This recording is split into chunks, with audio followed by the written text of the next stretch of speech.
alguns enganos satânicos dos últimos dias, e como isso não só permeia o meio das igrejas, mas de certa forma vai repercutir também dentro do mundo geral, no sentido de levar as pessoas então a considerarem muito mais as tradições humanas, o valor daquilo que os homens experienciam ou então falam acerca da Bíblia, do que realmente o conteúdo propriamente dito do texto sagrado. Então é basicamente um tipo de desvio de foco que vai haver. Então é tanto líderes, pastores, bispos, padres, vão estar confiando demais dentro daquilo que o ser humano conseguiu fazer ou produzir, e vão deixar de lado os elementos básicos que a palavra de Deus mostra. E tudo isso culminando num engano generalizado, no sentido de levar o povo então a acreditar que Deus está trabalhando pelas igrejas ainda. Só que infelizmente, dado o contexto atual e o nível que a igreja como um todo desapareceu, se perdeu, né, dentro dos valores mundanos, tu vai ter aí então uma busca frenética do inimigo de tentar conservar essas pessoas dentro do meio religioso, sendo que Deus não está lá. E aí, basicamente, o que vai acontecer é que as pessoas vão ter isso como sendo verdadeiro, esse movimento, ainda vão chamar de operação do Espírito Santo. Por isso a importância, então, de entender um pouco sobre os enganos satânicos dos últimos dias, para tentar tomar uma decisão assertiva num momento em que a crise é iminente, mas que tudo isso vai ser travestido, então, de uma suposta religiosidade. E muitos, como sempre, serão enganados. Por mais que as pessoas não concordem com essas ideias, vale a pena ouvir porque basicamente é uma voz destoante. Então, levando-se em conta o fluxo de como as igrejas estão se comportando, o nível de mundanismo dos próprios crentes, o que eles defendem, tanto na política, como também assim, nessas áreas, né, que envolvem inclusive liberdade religiosa, como é que esses enganos vão estar influenciando eles então a criar um movimento onde quem for contra vai ser supostamente perseguido, né? Então, de acordo com as escrituras sagradas, inclusive esse capítulo 11 do livro de Eventos Finais, são destacados ali alguns enganos tão sofisticados que, se possível fosse, enganariam os próprios eleitos. Só que é uma sorte haver pessoas com uma exímia percepção desses fatos para alertar as outras. E aí é que está o lance, né? Um amigo avisa para outro amigo que avisa para outro amigo. Não é uma verdade ou verdades que vem de púlpito de igreja, mas é simplesmente de comunidade, de relacionamento. Então, nos últimos dias, enganos tão sofisticados que, se possível foram, enganariam até mesmo os escolhidos. Lá em Mateus 24, 24. Coisas tão perfeitas, enganos tão bem estruturados, tão bem montados, que de fato seria impossível, sem auxílio das escrituras sagradas, percebê-los. E qual que é o objetivo desses estratagemas? Simplesmente o desvio da atenção da palavra de Deus e a substituição do assim diz o Senhor por milagres, tradições humanas e sentimentalismo. E se observa esses três fatores principais dentro da maioria das igrejas. Sentimentos, a ênfase então num culto puramente emocional, experienciado, os milagres e também as tradições humanas. Só que aqui nesse nível de engano, pelo menos que está relatado aqui na Bíblia, é um engano tal que a prova realmente se consubstancia. Não, o que acontece é que o milagre ocorre de fato. Os supostos mortos ressuscitam, digamos assim, por meio de manifestações espíritas, totalmente reprováveis e condenáveis, de acordo com as leis antigas do Antigo Testamento. Tanto que se mandava eliminar necromantes, qualquer um que buscasse consultar morto, porque você estava consultando um demônio diretamente que personificava o corpo do morto, e a voz e o cheiro, e inclusive dizia coisas que somente a pessoa sabia. Mas de acordo com a Bíblia, a morte é um sono e, portanto, o pó volte à terra como era, o espírito que volte a Deus que o deu, né? A pessoa se desfez, né? A alma morreu, a alma é mortal e acabou. Ela espera então a ressurreição e, como diz lá em Hebreus 9:27, é ordenado aos homens morrer uma só vez e depois o juízo. Então, muito claro nisso. Só que o problema central é que esses enganos vão estar fundamentados em pelo menos duas vertentes fundamentais. Então, lá no capítulo em específico, né, quando fala sobre essa questão dos escolhidos, né, que se possível fosse, enganaria os próprios eleitos. Esses enganos eles vão focar muito nessa questão da imortalidade da alma. Vai ser um tipo de capa moderna para o espiritismo ou para o tipo de necromancia ou espiritualismo antigo.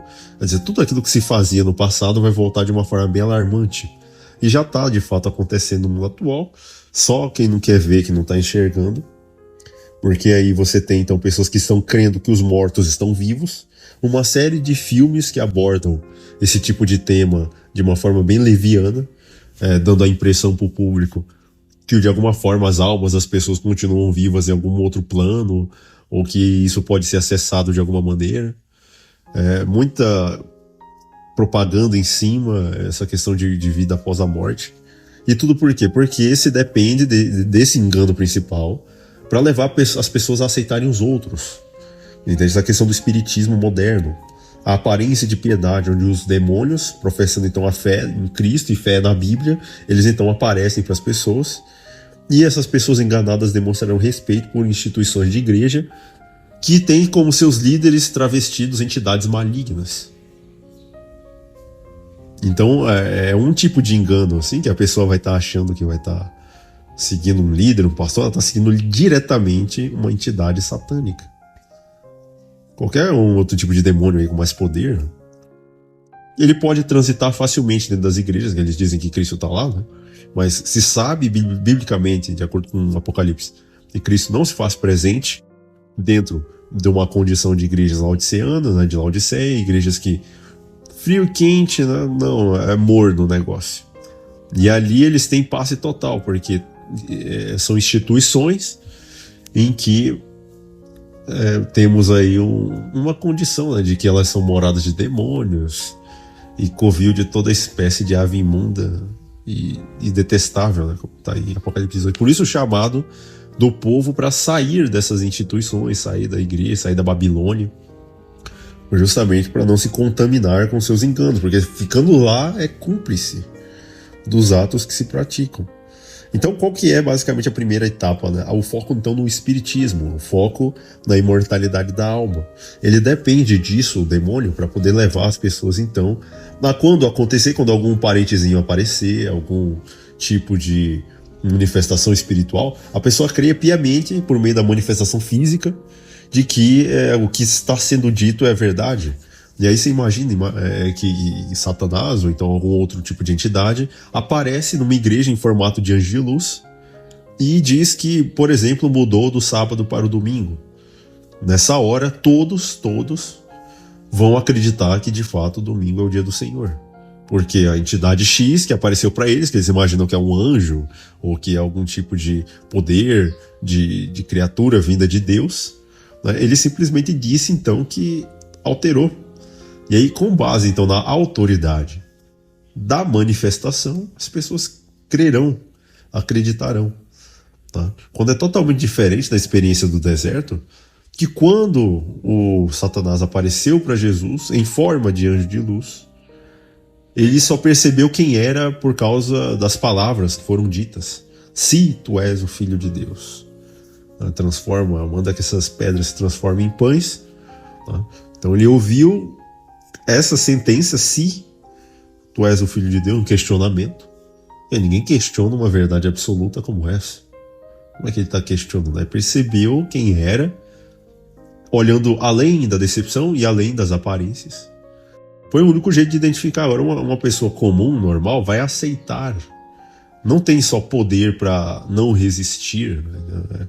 Mas simplesmente vai aceitar aquilo que está sendo colocado. A imortalidade da alma, o lance do erro, então, fundamental do espiritismo, de crer que os mortos estão vivos, as pessoas tornam-se vulneráveis a aparições de entes queridos, aparições de santos, que na verdade são anjos caídos personificando mortos e trazendo falsas mensagens, que serão cridas, que a pessoa não tem base bíblica para questionar o que está sendo dito. Jesus questionou, né? Ele, quando apareceram para ele, tu manda que essas pedras se transformem em pães. Mas está escrito que não só de pão vive o homem, mas que ele vive de toda a palavra que sai da boca de Deus, muito claro. Ele tinha a base para poder contra-argumentar, mas uma pessoa normal não. E os líderes, muito menos, que serão os primeiros a ser enganados, aí depois deles os seus seguidores. A questão da santidade do domingo. Todos sabem que o sábado é o verdadeiro e único dia do Senhor, de acordo com o que está escrito na pedra. Entendeu? Como é que algo escrito na pedra há centenas e centenas de anos, com uma mão vinda do céu, alguns até argumentam que é algo de fogo que escreveu na pedra, e aí Deus mesmo relatou, de acordo com Êxodo, se não me engano, 31:18, falou com Moisés no monte e deu a ele as tábuas do testemunho, tábuas de pedra escritas pelo Deus de Deus. E aí o ser humano, com a autoridade não sei de quem, vai lá e não, vamos alterar o que está escrito na pedra. E esses demônios, uma vez que têm o poder sobre os líderes mundiais, e até mesmo os líderes estatais e eclesiásticos, eles aparecem então e tentam mudar e dizer que o domingo é o dia do Senhor. Entendeu? Inclusive tentando reescrever o que está escrito na Bíblia.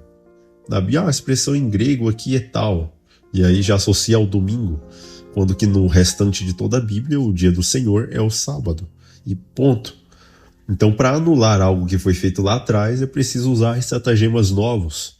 E, portanto, um dos enganos satânicos dos últimos dias dentro dessa vertente vai ser, além da imortalidade da alma, que é o elemento físico para validar essas aparições e validar o tipo de doutrina que eles vão estar passando, tem também a santidade do domingo, que é o erro que vai criar o laço, então, entre os cristãos e o poder papal romano. Tá? E simplesmente todas essas tradições que envolvem a oposição ao sábado bíblico do quarto mandamento. E aí, de forma generalizada, de forma genérica, se rejeita então o selo de Deus. Aí fica claro porque que é uma classezinha que vai ser salva dentro de um contexto como esse. No tempo do dilúvio não deu nem 8 pessoas. Era ali Noé e sua família, né? Na vinda de Cristo, pouquíssimos aguardavam de fato o retorno daquele que viria a ser o desejado de todas as nações. Poucos. E nos últimos dias, né, que está se aproximando, poucos também acabarão tendo esse privilégio, né, tanto de ver como também testemunhar, mas a maioria vai se perder. Infelizmente, né, muitos são chamados, poucos escolhidos porque de fato vão escolher crer dentro dessas... assim, daquilo que essas instituições e esses demônios disfarçados de pastores vão estar pregando. Então, de acordo com Mateus 24:24, se possível for, enganariam até os escolhidos, porque os escolhidos não estão em igrejas. Por isso, eles não podem ser enganados de uma forma fácil. Entendeu? Outra questão ainda é que esses espíritos de demônio, eles fazem profissões de fé. Fé na Bíblia, demonstram respeito pelas tradições da igreja, entende? Focam nessa aparição de queridos, falecidos, contam histórias reconfortantes e alegam que o sábado foi mudado. Aí que a igreja tem toda a razão e toda a autoridade de mexer em algo que foi colocado numa pedra. Aí, e que essas igrejas estão certas de suas doutrinas. Entendeu? Que tudo isso é muito necessário para a salvação. E qualquer que for contra, é contra a ordem nacional, é contra a instituição nacional e tem que ser perseguido e depois morto. É basicamente o que vai acontecer, o prognóstico aí para o futuro.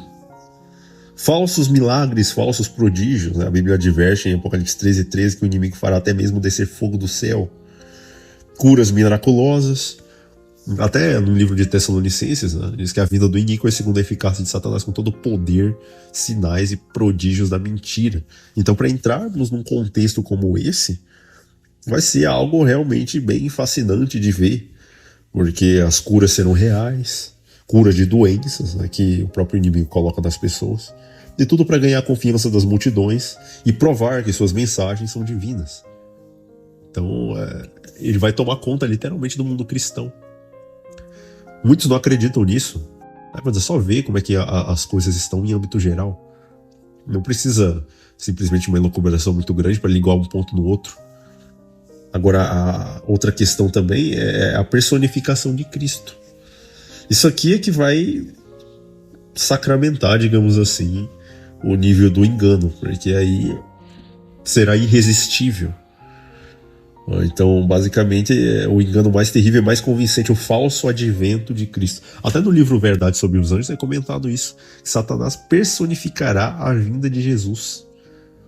Entendeu? Por isso que quando se fala de vinda de Jesus, a segunda vinda de Cristo, você tem que falar como que vai ser, porque se não falar, o primeiro que vem, né, que obviamente é o anticristo, vai enganar as pessoas. Elas vão estar muito bem preparadas, sabendo que ele mesmo vem, aí ele vem e planta suas mentiras, a pessoa é enganada e morta, né? Porque simplesmente beber desses ensinos, tomar da taça do vinho de Babilônia, implica em perda total da salvação.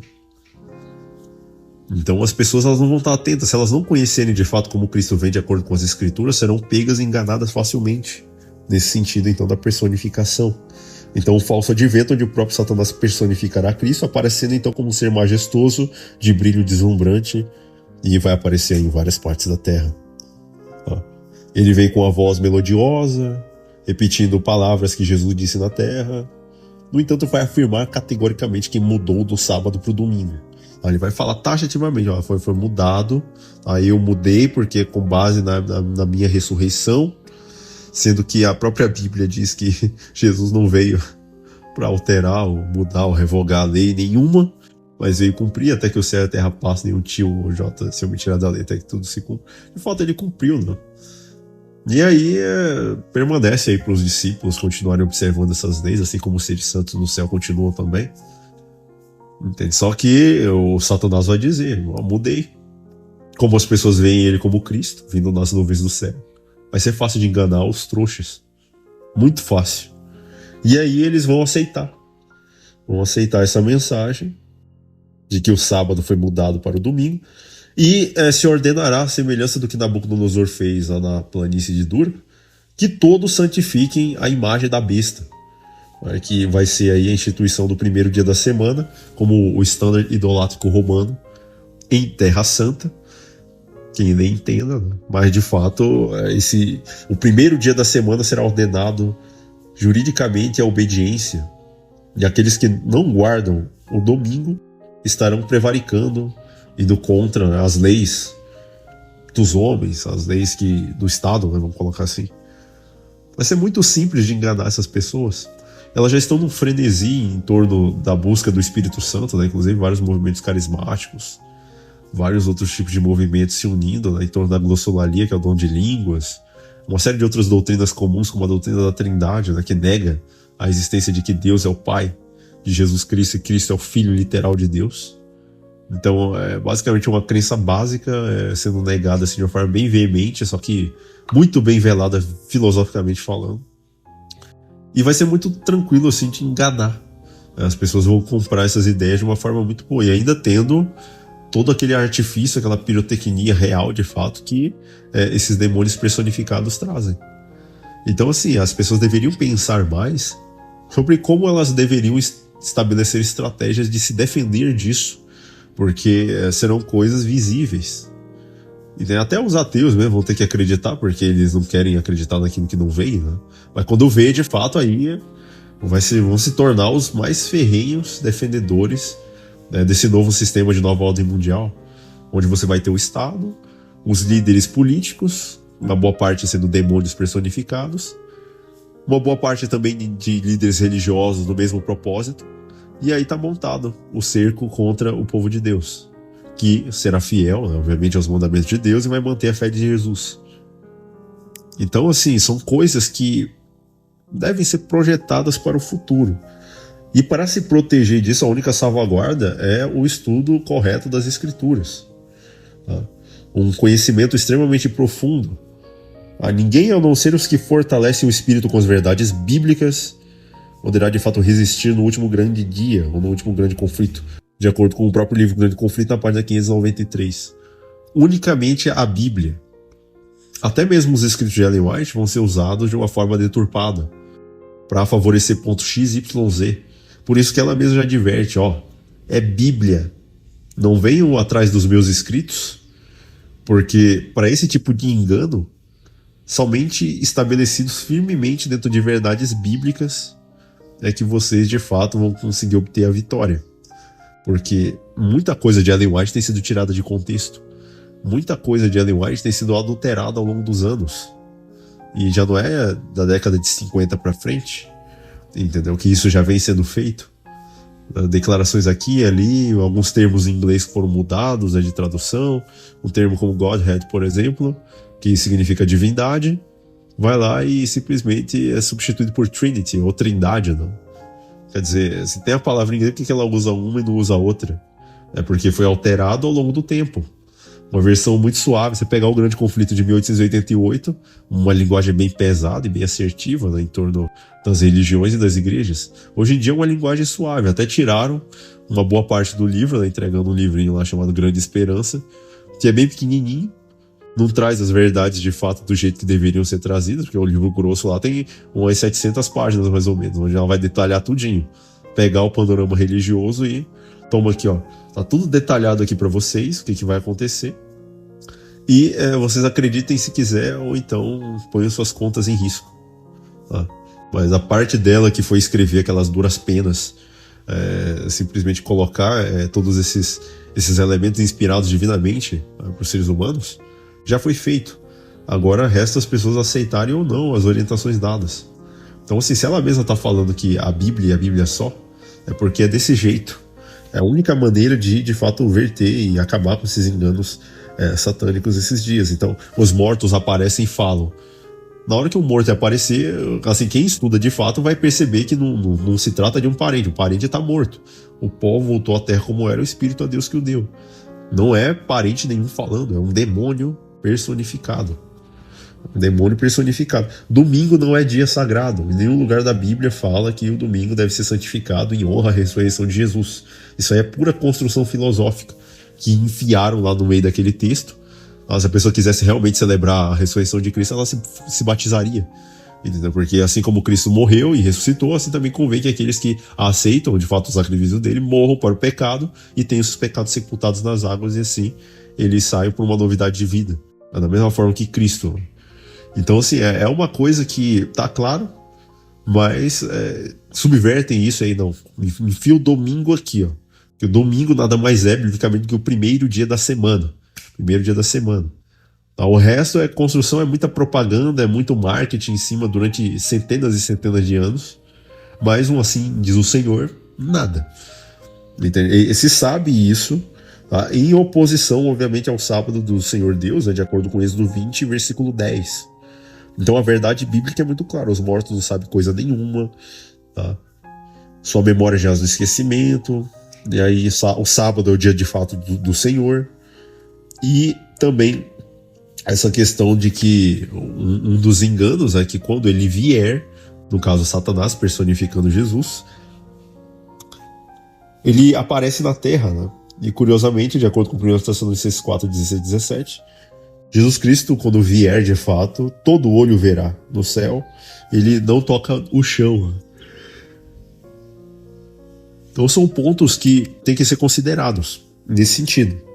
Existem algumas bases bíblicas importantes, né, sobre esses enganos aí que são fundamentais para conhecer. Então eu vou estar passando alguns que assim vai muito além das aparências, mas que pela palavra de Deus nós sejamos edificados. Então, assim, algumas referências, alguns tópicos que são mencionados e, assim, as projeções para o futuro dentro desse sentido. Então, algumas referências bíblicas. No caso aqui do erro fundamental aí da alma e da imortalidade natural da alma do domingo, né, vamos colocar assim, tu tem lá, ó, Eclesiastes 9, 5, 6 e 10, e Salmo 146, 4. Ali vai mostrar claramente que a morte é um sono, entendeu? Como se fosse um sono. Sono sem sonho, total inconsciência. A pessoa morre, morreu. Muito simples. Não tem filosofia grega aqui de corpo, prisão da alma, de materialidade, imaterialidade, de substância X, Y, Z, não. Morreu, morreu. Certamente morrerás, foi o que ele falou, e é assim mesmo. Tá? O estado dos mortos é muito claro, e a questão do sábado como sendo o selo de Deus, né, de acordo com Êxodo 28 a 11, que é o mandamento que está escrito na pedra, não tem como questionar, irrefutável, e Ezequiel 20, versículo 12, que o sábado realmente é o sinal entre Deus e seu povo. E nunca mudou e nunca vai mudar isso daí, porque é o memorial de criação. É o único mandamento da lei que apresenta a Deus como sendo o Criador. Tirando ele da lei, o homem veio da onde? Do macaco? Entendeu? É até engraçado, né? As pessoas... Quer dizer, quem não defende o sábado, em tese, mesmo dizendo que crê que Deus é o Criador, né, na prática não está dizendo isso. Não está dizendo que o homem tem algum outro tipo de origem diferente. Tá? Sobre a questão do espiritismo moderno, né? Então, essas aparições enganosas, ó, lá em 2 Coríntios 11, 14, Satanás se transfigura em anjo de luz. 1 Timóteo 4, 1. Os próprios espíritos enganadores vêm e fornecem doutrinas para as pessoas. Sabe, porém, isso, ó, nos últimos dias, as pessoas andarão aceitando doutrinas de demônios, ensinamentos que vêm de espíritos malignos. E assim, pela construção do texto aqui, é diretamente. Não é nenhum intermediário humano que está ali, é o próprio demônio e as suas próprias instâncias, as suas próprias entidades, ofertando e trazendo essas doutrinas, e o povo aceitando, entendeu? Um negócio bem descarado. Ele mesmo vem aparecer e mostrar essas doutrinas pro povo, e o povo vai aceitar. Falsos milagres, né, de acordo com Apocalipse 13, 13, 14, o fogo descendo do céu. Segundo Tessalonicenses 2,9, a operação do erro, né, com sinais, prodígios, milagres, né, todos feitos com base na mentira. E a personificação de Cristo, né, de acordo com Mateus 24, 23 e 26. Se alguém me disser, ei aqui o Cristo, isso aqui é muito claro. Se disser, ei ele ali, não acrediteis. Se disser, ele está no interior da casa, não, nem vá. Então, porque é como um relâmpago, uma extremidade a outra ele aparece. Então, assim, basicamente, todo olho verá. Se eu não me engano, é Apocalipse 1,7 que vai falar alguma coisa nesse sentido.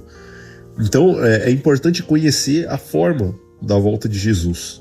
E, assim, o que a gente poderia projetar para o futuro dentro de uma análise dessa? Óbvio que, assim, é um estudo que deveria ser mais complexo, só que a visão aqui, o objetivo é mais ser generalista.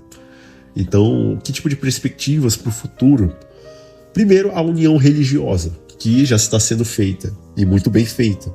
Uma apostasia generalizada, porque ninguém quer saber da lei de Deus. Eles dizem que aceitam Jesus, né? Mas os mandamentos de Jesus não. Tem que ser os nossos conforme a conveniência do Papa. Então, as pessoas vão aceitar isso aí. Tá? Veremos uma união sem precedentes entre diferentes denominações, o ecumenismo, baseado, como sempre, em pontos comuns de doutrina, de praxe, a santificação do domingo, a trindade, em vez da verdade bíblica do Deus único, né, que é o Pai, Jesus Cristo, Filho de Deus e o Espírito Santo, e o sábado como sendo o dia de Deus. A projeção, então, das crises globais, então você vai ter aí a economia, o ambiente, o meio ambiente, né, e também os conflitos sociais como base, então, para levar as nações a correrem atrás da volta para Deus, né? Então, depois de anos e anos dizendo que Deus não existe, esse tipo de ceticismo ou de racionalismo puro, né, que vem dentro da sociedade, e agora ela percebe, depois de tantas e tantas crises, que não, o caminho é voltar para Deus, só que eles vão voltar para Roma, entendeu? Vão voltar para Roma, que é de onde a maioria dessas igrejas saíram, e simplesmente por meio dessas crises as nações vão correr-se para voltar para Deus. E aí guardar o domingo é a única solução viável para aplacar a ira de Deus, porque tem pessoas que não estão cumprindo o domingo, aí tem que prender essas pessoas. A única solução é o surgimento de leis que restringam a liberdade religiosa. Então, o mundo está sendo afligido, a economia, entendeu? Inclusive no Laudato Si já está muito bem especificado ali o que eles vão fazer, a Agenda 2030, um monte de outras agendas, né, que têm aí sido feitas, colocadas até mesmo em pauta dentro das igrejas. O clamor, né, a busca então pela pregação do evangelho, é um outro sinal aí, uma perspectiva para o futuro, uma perspectiva até importante. E aí, dentro desse contexto, um ponto também central é o peneiramento, né, que alguns vão chamar de sacudidura, que vai acontecer nas igrejas. Ou você acha que todo mundo vai aceitar o que o Estado, esses demônios vão estar propondo? Não. Então a galerinha vai ter que se rebolar ali dentro das igrejas e vai discordar, entende? E vão ser expulsões em massa. Quando eu digo em massa, não é em grande quantidade, né? São pessoas que vão estar sendo expulsas porque não são a favor dessas medidas tomadas pelo Estado e essas coisas todas acontecendo ao mesmo tempo. Então dentro da própria igreja haverá uma separação. Até no livro Primeiros Escritos, né, a própria Ellen White diz que a mensagem do terceiro anjo de Apocalipse 14 que faz diferença entre trigo e joio. Então, qual que é a mensagem lá? Né? Se alguém adorar a besta e sua imagem, o tal vai receber, vai beber, né, do cálice da ira de Deus preparado sem mistura. Aí será atormentado por fogo e enxofre diante dos santos anjos da presença do Cordeiro. Essa daí, em tese, é a mensagem do terceiro anjo. Então, assim, é uma ameaça bem firme. Se vocês adorarem o domingo, seguir toda essa proposição de governo que eles estão colocando, você vai ser reservado para beber do cálice da ira de Deus. E as pragas vêm logo em sequência, capítulo 15 e 16. Então ali já é o último apelo divino, o último momento de misericórdia a um mundo que rejeitou os princípios, mas que acha que seguindo religião, que seguindo placa de igreja vai estar tudo certo. Mas mal sabem eles que estarão seguindo uma série de demônios, de líderes, tradições humanas, propriamente ditas. E infelizmente é um prognóstico para o futuro, uma apostasia geral, a busca por imposição então do domínio como sendo uma lei de âmbito nacional, não só num país, mas em vários. A própria sacudidura dentro da igreja, essa separação entre trigo e joio. Porque já pensou quando o decreto for colocado? E aí, quem que vai ser cristão de verdade? Quem vai aceitar e vai, obviamente, sobreviver à perseguição que vai ser colocada. Embora tenha leis aí de liberdade religiosa, isso tudo é fachada, entende? Os direitos humanos mesmo é só para bandido. Entende? Não é para quem tá seguindo a lei de Deus. Infelizmente, era uma ilusão que eu tinha até algum tempo atrás, mas não significa nada. Agora, outro ponto importante também é que os fiéis eles passam por um tempo de angústia. Está lá em Jeremias 37, né? Onde a fé é provada no limite. Tá? Então, pessoas que estarão sendo muito provadas porque tanto externamente, né, em torno da perseguição, mas internamente principalmente, porque o que vai acontecer? Elas não têm certeza se os pecados delas foram perdoados. Entende? Que Cristo, nesse inteirinho aí, ele pode ter saído do santuário a qualquer momento. E ninguém sabe desses que estudam. Entendeu? A pessoa pode até estar fora das igrejas, pode estar fugindo de perseguição, né? Mas não vai saber que horas que ele vai sair. Então vai ficar difícil. Aí a pressão interna é muito grande, porque não se sabe se os pecados foram realmente apagados até aquele momento, se ela de fato está justa ou não. E ainda tem o lance ainda do fardo. Porque se ele realmente saiu e foi perdoado, você não pode, mas mesmo em natureza pecaminosa, ceder a algum tipo de tentação ali naquele momento, porque senão é o fim. Então, assim, é um tipo de sofrimento triplo, né? Então, a perseguição, essa questão da incerteza, e ainda por cima o fardo, ainda se de fato ele tiver saído do santuário, parado de ministrar. Então é um fechamento que acontece dessa questão da própria graça, né? O Espírito Santo se retira dos ímpios finalmente, e aí eles se transformam e se entregam totalmente às suas vontades e desejos pecaminosos, aos demônios, aos satanás que eles mesmos escolheram para governá-los. Os próprios demônios ali que vão estar coordenando tudo isso. Tá? Então assim, a projeção prática é que o futuro vai ser bem tenebroso. Isso porque as pragas não caíram ainda, porque depois aí a coisa aumenta, né? E diz que os adoradores da besta na primeira praga, que foi das úlceras, ainda estarão blasfemando de Deus até quase a última praga, dada a dor que sentiam. Tá? Então a projeção final é isso. Assim, não se busca necessariamente colocar assim, em ordem cronológica cada evento, porque não tem como, coisas podem estar acontecendo ao mesmo tempo e assim, os eventos finais serão rápidos. Não tem assim uma coisa simples. Alguns até falam que as pragas cairão ao redor de um ano, né? Porque fala que um dia profético equivale a um ano, um dia as pragas, um dia deu-se a sorte da Babilônia e tal. Tá lá no livro do Apocalipse, nessa passagem. Então se encontram esses aspectos que tem que ver, então, de que o foco não tem que estar nas catástrofes, mas a busca da comunhão diária com Deus. Somente aqueles que tiverem o físico e o mental, o psicológico muito bem alinhados, tá? É bem aquilo que Paulo falou, né? Conservar o corpo, a alma e espírito, de maneira que sejam achados íntegros na vinda do Senhor Jesus Cristo.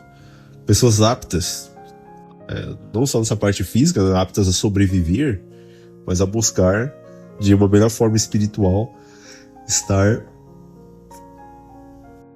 trazendo, de fato, revelando o caráter de Cristo. Isso daí é muito importante. Então, assim, existe uma diferença muito grande entre a falsificação do evento da volta de Cristo e o evento real.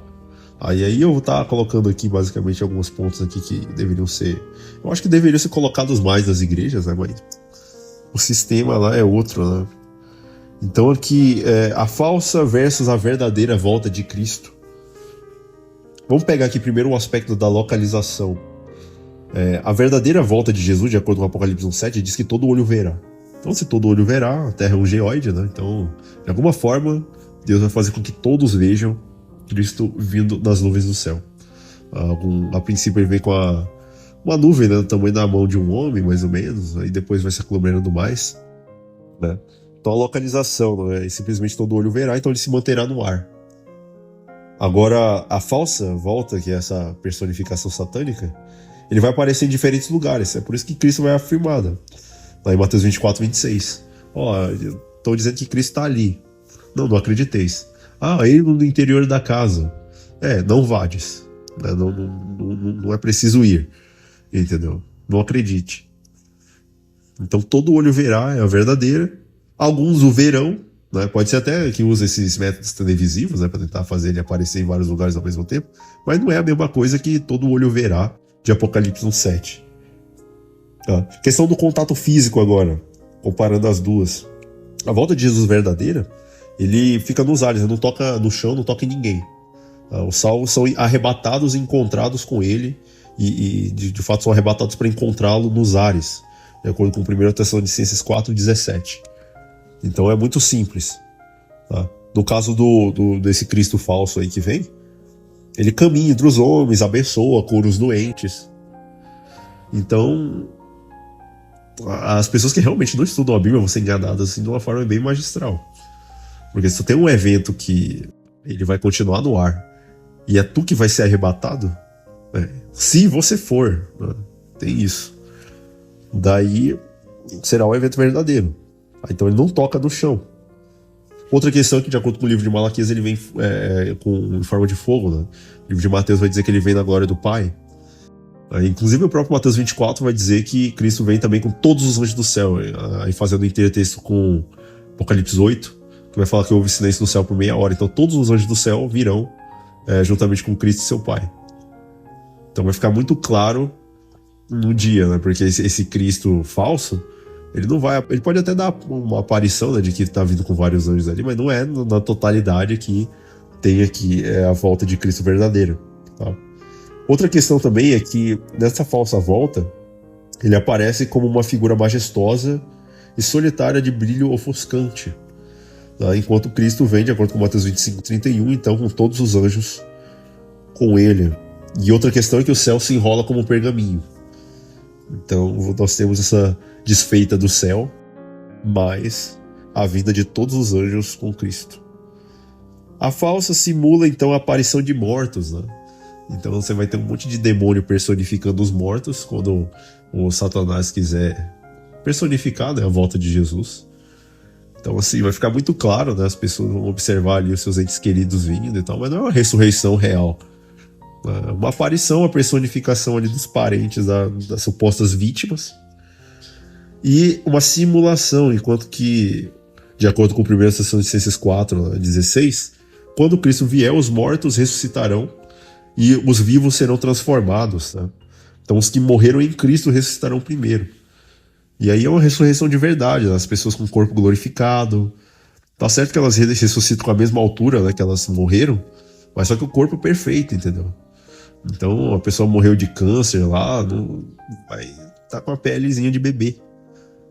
Então a pessoa morreu cega, né? Morreu fiel na vinda de Cristo e tal, não, ressuscita sem os óculos, entendeu? Mesmo porque o objeto já se perdeu mesmo, né? Então é algo muito simples, né? Então a ressurreição de fato, tá? E os vivos, de acordo com Paulo, serão transformados e arrebatados. Então isso aí com intertexto com 1 Coríntios 15, tá? Então, basicamente, o Satanás ele vai simular a volta de Jesus assim com a aparição de mortos. Só que isso daí é feito através do espiritismo e buscando simular essas aparições com personificações demoníacas. Ao passo que a vinda real de Jesus é uma ressurreição literal de fato. Outra questão é também relativização da lei, né? Então, esse falso Cristo, né, que vem, ele vai relativizar os mandamentos que o próprio pai escreveu na pedra. Então ele vai dizer, não, mudei aí do sábado pro domingo, entendeu? E quem não aceita isso daí é um herege, né? Tem que ser perseguido, porque tá indo contra a vontade de Deus e tal, e as pessoas vão, que nem uns patinhos, vão acreditar. E vão levar a cabo os desígnios dele, né? Que é a perseguição e a morte.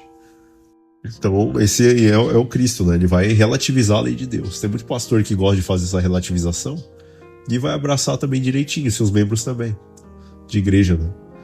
Então é o que vai acontecer. Agora, aquele Cristo verdadeiro, ele nem precisa fazer isso porque, de acordo com o livro Eventos Finais, também tem lá o Primeiros Escritos, página 15 e Grande Convite 640, vai dizer claramente ali que aos santos foi revelada, vai ser revelado por Deus o dia e a hora da volta de Jesus. Por mais que muitos não acreditem no espírito de profecia, mas isso daí é um ponto que distingue, né, tudinho, porque vai fazer muita diferença. Ao passo que muitos vão ouvir a voz de Deus, né, como um trovão, e não vão entender nada, vai aparecer a lei de Deus no céu, uma auréola em torno do mandamento do sábado, que é um mandamento que o mundo rejeitou, e ao mesmo tempo depois é dado então a conhecer aos santos o dia e a hora da volta de Jesus, que o próprio Pai vai revelar, para se cumprir o que está escrito lá no livro lá do Novo Testamento, que Cristo diz, ó, acerca daquele dia e hora ninguém sabe, nem os anjos do céu, nem o Filho, só o Pai.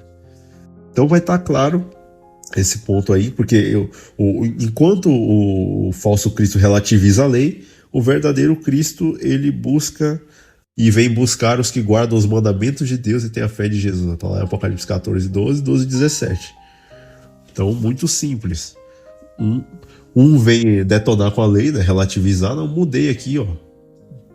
Entendeu? E quem não aceitar tá errado. O verdadeiro Cristo, ele vem buscar justamente quem cumpre os mandamentos. Então, assim, uma descrição, né, de que Satanás ele vai tentar, né, mas não vai conseguir imitar o modo exato da vinda de Cristo. A vinda de Jesus é um evento cósmico, né, vai interromper toda a história humana e tal. E assim, se a gente fosse pensar então em termos de alerta, é importante ver o seguinte, tá? Satanás será um brilho enganador, tá? Que superará tudo que já foi visto. Ele vai de fato tentar aparecer como Cristo vem no Apocalipse, mas obviamente ele vai ser facilmente desmascarado, né? Se a pessoa conhecer minimamente o que foi dito aqui, entendeu? Ou ler as descrições da volta de Jesus que tem na Bíblia, acabou, não tem como errar, né, num evento desse. Tá? A voz, né? Satanás terá uma voz cativante, usando palavras de conforto para desarmar a vigilância das pessoas. A voz mansa e suave para enganar. E o ponto crucial é porque ele vai exigir, né, que as pessoas adorem a ele no domingo. No domingo. Usando a si mesmo e as provas de milagres como sinal de autoridade. E não o está escrito. Ele vai desviar bem legal da Bíblia. É por isso que tem que tomar cuidado com tradição religiosa, com o que diz pastor A, pastor B, pastor C. Se você não ficar com a Bíblia, será fatalmente enganado. Então, assim, são coisas para pensar nesse sentido de buscar entender esses enganos satânicos dos últimos dias. Óbvio que, assim, de uma perspectiva geral, religiosa, isso daí tem aí a sua validade, mas infelizmente é o que vai estar acontecendo. Entende? Alguns podem discordar das ideias, mas não faz mal. Então é necessário uma certa medida de fé para acreditar que os eventos acontecerão. E assim, não estou aqui querendo pagar de profeta nem nada, mas é o que já estava lá, relatado. Entendeu? Tem na Bíblia, tem no Espírito de Profecia, já foi escrito há centenas e centenas de anos no passado. O que a gente faz é só desenterrar a coisa e mostrar. Então agora vai de quem quiser acreditar ou não. É óbvio que os questionamentos, entendeu? Isso daí é para quem gosta realmente de profecias, de tentar entender alguma coisa nesse sentido. Mas o foco central é que tem que se apegar com Deus e ter unicamente na Escritura Sagrada o seu alicerce de fé e de prática.